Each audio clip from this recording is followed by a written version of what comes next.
आपके ध्यान में आया होगा कि नर्मदा सेवा यात्रा के दौरान भी मध्य प्रदेश में 64 दुकानें माननीय मुख्यमंत्री जी के द्वारा बंद की गई थी। इस वर्ष की भी मदिरा नीति, जो आबकारी नीति आई है, मदिरा के सेवन को हतोत्साहित करने वाली ही आई है।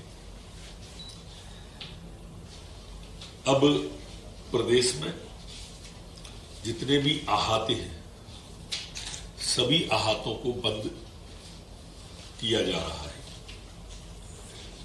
कोई अहाता प्रदेश में चालू नहीं रहेगा। इसी तरह से जो शॉप बार थे, शॉप बार पर भी बैठकर मदिरा पीने की अनुमति थी।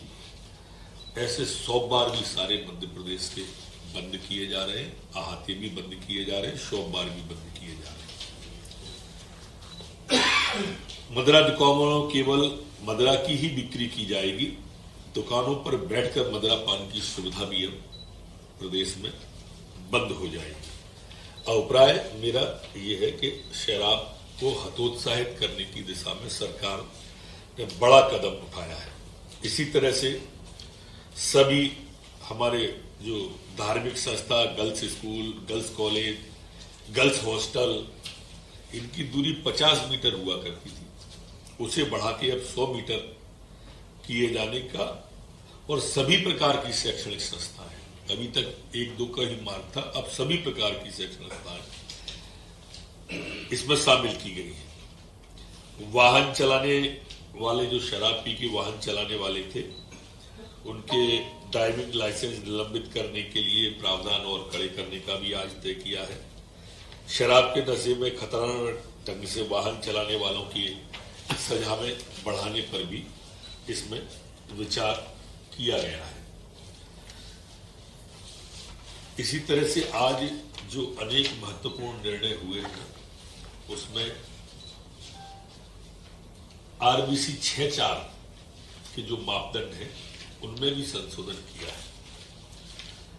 मैं यहां यह कहना भी प्रासंगिक समझता हूं कि अगर हम देखेंगे तो कांग्रेस के समय में ऊंट के मुंह में जीरा की तरह किसानों को राहत दी जाती थी या वो दिया जाता था। हम लगातार आरबीसी 6-4 में संशोधन करके प्राकृतिक आपदा और दूसरी चीजों में लगातार बढ़ोतरी कर रहे हैं। जैसे अगर कहीं पर बाढ़ आ जाती है, भूस्खलन हो जाता है, तो 37,500 भूस्खलन था हमारा, उसको बढ़ा के 47,000 कर दिया है। हमारे प्राकृतिक आपदा में दुधारू पशु, भैंस, गाय, इस तरह के ऊंट, ये जो नहीं रहते थे, 30,000 से बढ़ा के इसे 37,500 रुपए किया गया है। यहां तक कि भेड़ बकरी की हानि भी अब 3,000 से बढ़ा के 4,000 कर दी है। गैर दुधारू पशु, बैल, भैंस, भैंसा, ऊंट, घोड़ा, इसकी भी हानि दुगनी कर दी है, 16,000 से बढ़ाकर 32,000 रुपए कर दी है।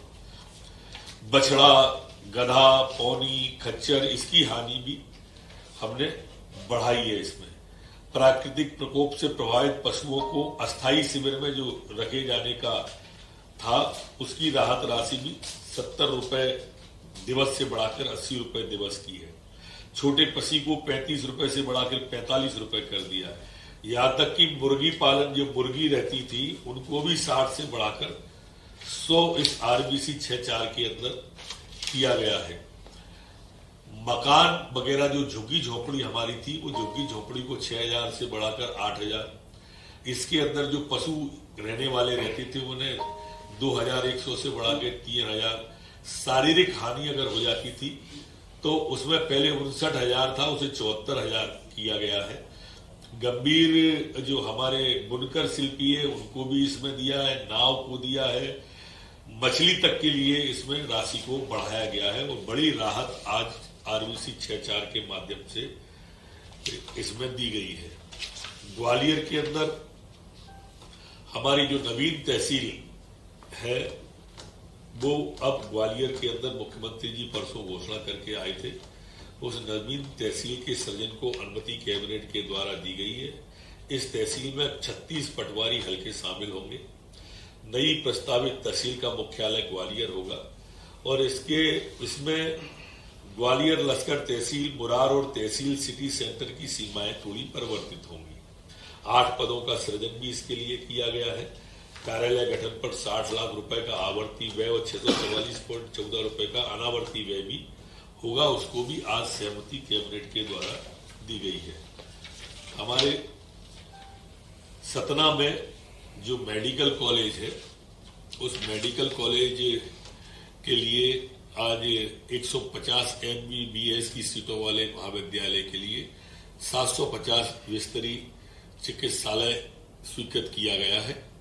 उसके संचालन के हेतु 1092 नियमित और 497 संविदा के पदों, कुल 1589 के पदों के सृजन का प्रस्ताव आज कैबिनेट के द्वारा दिया गया है, पास किया गया है। इन पदों पर सृजन पर रुपए 72.88 करोड़ एवं 497 संविदा पदों पर 6.19 करोड़ का अनुमानित व्यय को भी आज स्वीकृति कैबिनेट के द्वारा की गई है। पदों की पूर्ति चरणबद्ध तरीके से की जाएगी।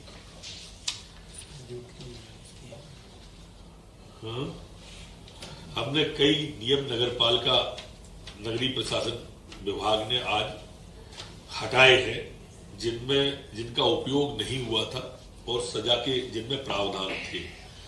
धारा 290, 360, 362 को विलोपित करने का और 195 संशोधन कर उसे जुर्माने तक करने का प्रस्ताव आज यहां पर कैबिनेट के द्वारा किया गया है। नगरपालिका अधिनियम की धारा 288, 290 को विलोपित करना एवं 208 में संशोधित कर जुर्माने तक सीमित करने का भी आज कैबिनेट के द्वारा निर्णय किया गया है।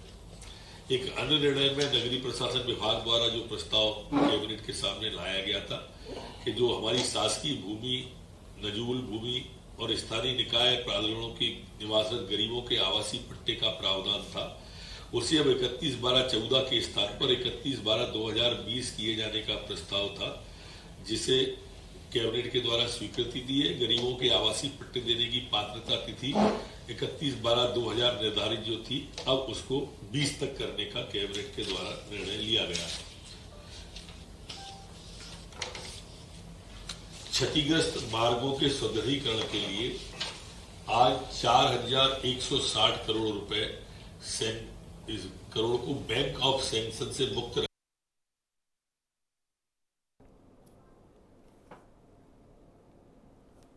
जिसमें हमारी जो सड़कें हैं 4738 किलोमीटर की सड़कों जो आवश्यक थी, उनके लिए 4160 रुपए के अनुमानित व्यय को भी आज कैबिनेट के द्वारा स्वीकृति दी गई।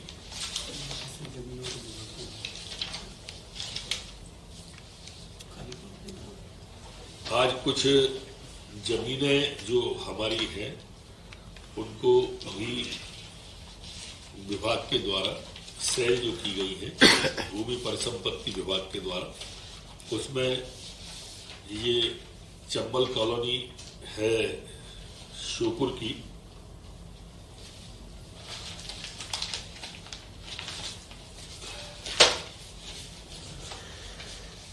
चंबल कॉलोनी श्योपुर भोपाल के अंदर है। डीबी मॉल के सामने प्लॉट, डबरा के अंदर बस स्टैंड के शेष भाग की भूमि, पन्ना की डिपो पर संपत्ति,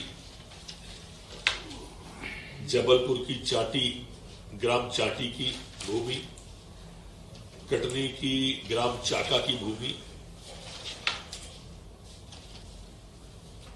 ग्राम तिल माफी जिला सागर